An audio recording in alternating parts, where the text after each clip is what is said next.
Ethan Carter was born into a life of simplicity, a small rural town in the United States, where dreams were often replaced with survival. His father, Michael Carter, was a farmer. His mother, Sarah Carter, was a small market trader. And Ethan was just a young boy still in school. Every weekend, while other kids rested, Ethan followed his father to the farm, waking up early, walking through dusty paths, carrying tools, learning the value of hard work. One afternoon, while working in the fields, Ethan suddenly stopped. He looked up at the sky. A plane was flying above them, slowly crossing the clouds, soaring freely. His eyes widened, and in that moment, something inside him changed. "Father," he said softly, "I want to become a pilot one day." Michael stopped working. He looked at his son, not with doubt, but with seriousness. "And why do you want that, Ethan?" Ethan pointed to the sky. "I want to fly like that. I want to travel the world. And I want to take you and Mom everywhere you've never been." Silence filled the air. Then Michael smiled.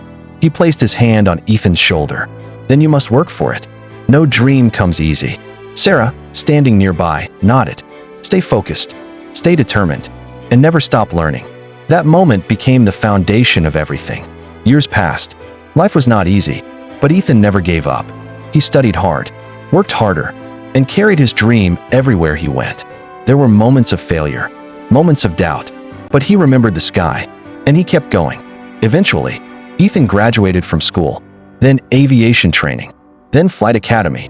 Step by step, dream became reality.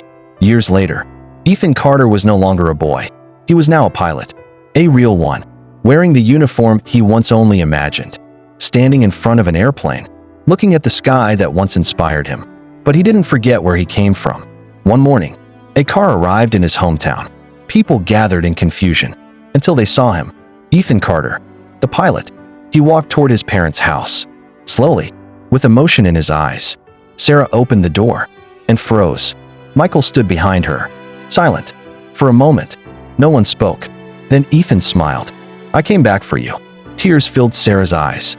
Michael stepped forward and hugged his son tightly. The boy who once looked at the sky had returned from it. But the story didn't end there.